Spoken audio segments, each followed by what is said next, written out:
نحمده ونصلي ونسلم على رسوله الكريم اما بعد فاعوذ باللہ من الشیطان الرجیم بسم اللہ الرحمن الرحیم لا يسألون الناس الحافا صدق اللہ العظیم وصدق رسولہ النبی الکریم الامین اللہم صلی علی سیدنا و مولانا محمد معدن الجود والکرم وآلہ وصحبہ وبارک وسلم۔ حمد و صلات کے بعد اسلام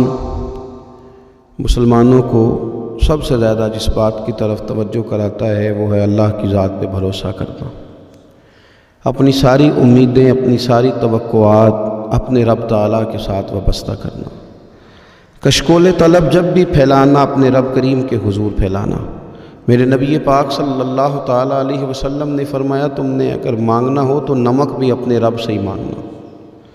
تمہارے جوتے کا تسمہ ٹوٹ جائے تو اس کے لیے بھی اپنے مالک کے حضور ہی کشکول طلب دراز کرنا۔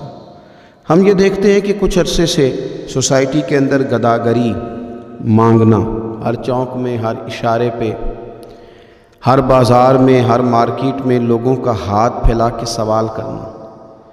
مسلم سوسائٹی کے اندر، مسلمان معاشرے کے اندر یہ بات باقی سارے معاشروں سے زیادہ معیوب ہے، اس لیے کہ ہم تو اس دین کے ماننے والے ہیں جس دین نے ہمیں یہ بتا دیا ہے کہ جب اللہ تعالیٰ نے کسی کو پیدا کیا تھا تو اس کا رزق لکھ دیا تھا۔ ہم اس دین کے ماننے والے ہیں جس میں رب تعالیٰ ارشاد فرماتا ہے کہ زمین پر ہر چلنے والے کا رزق اللہ تبارک و تعالیٰ کے ذمے۔ انسان کی ڈیوٹی یہ تھی کہ وہ تھوڑی سی محنت کرتا، تھوڑی سی کوشش کرتا، اللہ کی ذات پہ بھروسہ رکھ کے گھر سے نکلتا، اور سرور کائنات صلی اللہ تعالیٰ علیہ وسلم نے فرمایا تم اللہ پہ بھروسہ کر کے گھر سے نکلو، رب تمہیں اسی طرح رزق عطا فرمائے گا جس طرح پرندوں کو عطا فرماتا ہے کہ وہ صبح بھوکے نکلتے ہیں، شام کو لوٹتے ہیں تو اللہ انہیں پیٹ بھر کے روزی عطا کرتا ہے۔ گداگری کرنا، مانگنا، کشکول طلب پھیرانا، اصحاب صفہ جو مسجد نبوی شریف میں رہ کر تعلیم حاصل کرنے والے لوگ تھے، ان کا ظاہری طور پر کوئی کاروبار نہیں تھا، انہوں نے اپنے آپ کو وقف کر لیا تھا دین کی تعلیم کے لیے۔ ان کی ضروریات تھیں، صحابہ ان کی ضروریات کا خیال رکھتے تھے، کئی دن ان کو فاقے کاٹنے پڑتے تھے، لیکن اللہ فرماتا ہے لا یسألون الناس الحافا، وہ لوگوں سے گڑ گڑا کے سوال نہیں کرتے۔ میرے محبوب علیہ السلام کے غلاموں کی یہ شان ہے کہ وہ کبھی بھی لوگوں کے ساتھ گڑ گڑا کے اپنی خودداری کا سودا کر کے لوگوں سے سوال نہیں کرتے۔ گداگری کا وہ جو ماحول آج ہماری سوسائٹی میں پیدا ہوا ہے، ہمارے دین نے اسے سخت ناپسند کیا ہے۔ حضرت سیدنا ابو بکر صدیق رضی اللہ تعالیٰ عنہ ارشاد فرماتے ہیں کہ نبی پاک علیہ السلام نے جب ہم سے وعدے لیے کہ تم کسی کے آگے سوال نہیں کرو گے تو فرماتے ہیں میری تو یہ حالت ہے کہ میں گھوڑے پہ بیٹھا ہوں اور میرا دھرا بھی ہاتھ سے گر جائے تو میں کسی سے نہیں کہتا اٹھا دو، کیونکہ حضور نے وعدے لیے تھے کہ ہاتھ نہیں پھیلانا، میں خود گھوڑے سے اتر کر وہ اٹھا لیتا ہوں۔ حکیم بن حزام رضی اللہ تعالیٰ عنہ صحابی ہیں جن کی پیدائش کعبے میں ہوئی، ان سے حضور نے وعدہ لیا کسی کے آگے ہاتھ نہیں پھیلانا۔ حضرت سیدنا ثوبان رضی اللہ تعالیٰ عنہ سے وعدہ لیا کسی کے آگے ہاتھ نہیں پھیلانا۔ حضرت ابو ذر غفاری سے کہا کسی دنیا دار کے آگے ہاتھ نہیں پھیلانا۔ حضور سید عالم صلی اللہ تعالیٰ علیہ وسلم چاہتے ہیں خوددار رہے نبی پاک کی امت، لیکن آج کسی چوک میں چھوٹے بچے دکھائی دیتے ہیں وہ مانگ رہے ہیں، کسی جگہ پہ خواتین کھڑی ہیں وہ کشکول طلب دراز کیے ہوئے، کسی جگہ ہم دیکھتے ہیں کہ بیمار لوگ اپنے زخم دکھا کے مانگ رہے ہیں، کسی جگہ چھوٹے بچوں کو آگے کر کے مانگا جا رہا ہے۔ ہم دیکھتے ہیں کہ مسجدوں کے دروازوں پر اللہ تعالیٰ کا وہ گھر جہاں فقط اللہ سے مانگنا چاہیے وہاں بھی لوگ نمازیوں کے سامنے ہاتھ پھیلائے کھڑے ہیں۔ اس طرح کا ماحول اگر معاشروں میں بنے گا تو پھر وہ قومیں کیا خوددار ہوں گی یا قوموں کی قومیں بھکاری بن جائیں گی؟ پھر آنے والی نسلیں کیا کردار معاشرے کے اندر دے سکیں گی؟ اللہ کی ذات پہ بھروسہ کیا جائے، محنت کی عادت بنائی جائے، اور جب ہمارے سامنے اعداد و شمار آتے ہیں، جب تحقیق کی جاتی ہے، جب ریسرچ کیا جاتا ہے تو پھر محسوس ہوتا ہے کہ ان میں زیادہ تر لوگ وہ نہیں ہیں جو مجبوری کے تحت مانگ رہے ہیں، زیادہ تر لوگ وہ ہیں جو تن آسانی کی وجہ سے مانگتے ہیں، زیادہ تر لوگ وہ ہیں جو محنت کے لیے آگے بڑھنا نہیں جانتے، زیادہ تر لوگ ان میں سے وہ ہیں جن لوگوں نے فقط پیشہ بنا لیا، جو سمجھتے ہیں کہ ہاتھ پھیلانا شاید ہمارے لیے آسان ہے، ان لوگوں نے ایک بڑا لمبا چوڑا ماحول بنا کے مانگنا شروع کیا ہے، اور ہم دیکھتے ہیں لمبی لسٹیں، لمبی کتاریں۔ میرے نبی پاک صلی اللہ تعالیٰ علیہ وسلم فرماتے ہیں تو ارادہ تو کر لوگوں سے بے نیاز ہونے کا، پروگرام تو بنا کہ میں نے اللہ کے بندوں سے نہیں لینا، میں نے لوگوں سے سیٹھوں نوابوں سے نہیں مانگنا، تو پروگرام تو بنا، تو لوگوں سے بے نیاز ہونے کا ارادہ کر، اللہ تجھے لوگوں سے بے نیاز کر دے گا، رب تیری مدد کرے گا۔ لیکن اگر تیرا ارادہ ہی ہو گیا ہے، میں اکثر کہا کرتا ہوں کہ کچھ لوگوں کو میں نے دیکھا ہے خیرات بانٹتے تو وہ جب بانٹ رہے ہوتے ہیں تو لینے والا لے رہا ہوتا ہے، تو ساتھ یہ بھی کہہ رہا ہوتا ہے کہ حاجی صاحب ہمارا اگلے سال بھی خیال رکھیے گا۔ خواتین یہ بھی کہہ رہی ہوتی ہیں کہ اس سال ہمیں زکوٰۃ دی ہے تو آئندہ سال بھی ذرا خیال رکھنا، وہ خدا کے بندے تیرا اگلے سال تک مانگنے کا ارادہ ہے،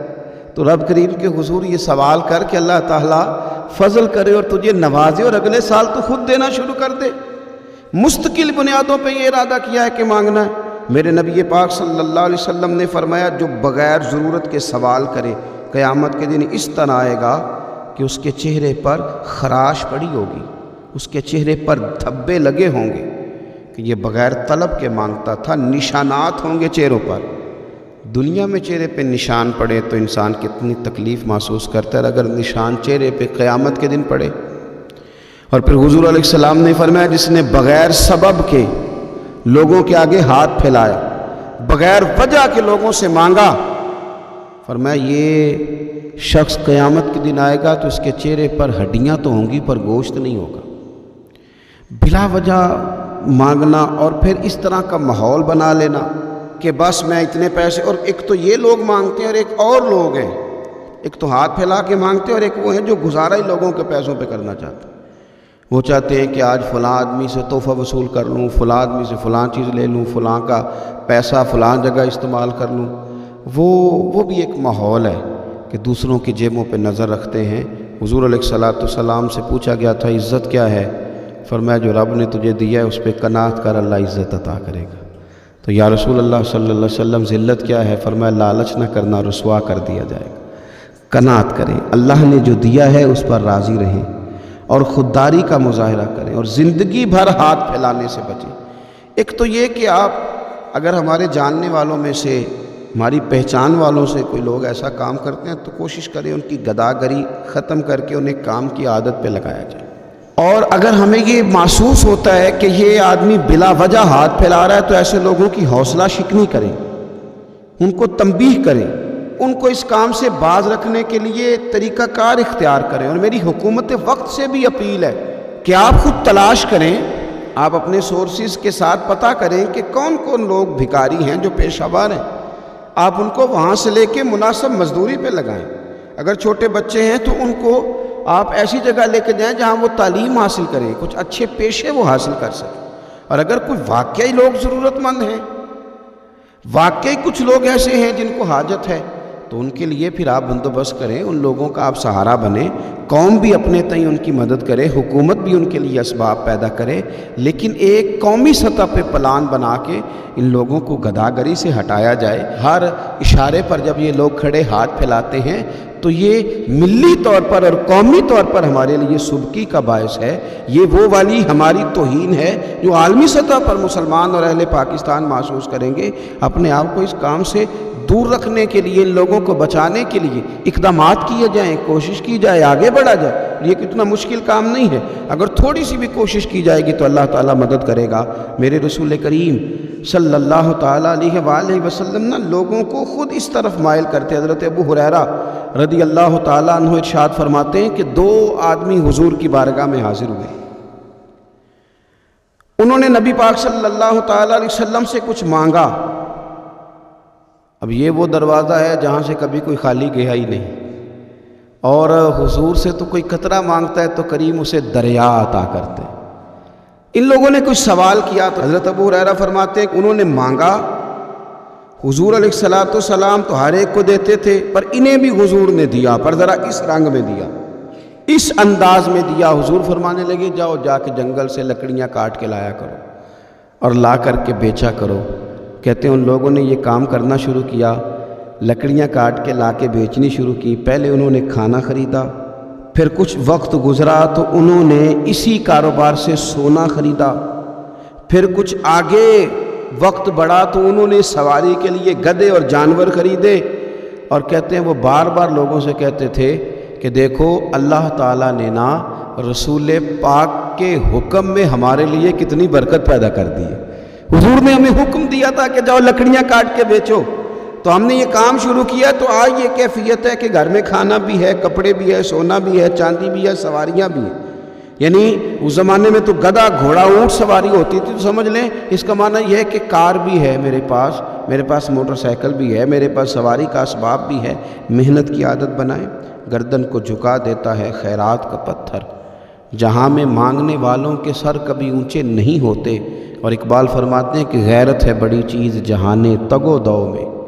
پہناتی ہے یہ فخر کو تاج سردارا۔ اللہ تبارک و تعالی ہماری نسل کے نوجوانوں کو محنت کی عادت عطا فرمائے۔ آخر دعوانا الحمدللہ۔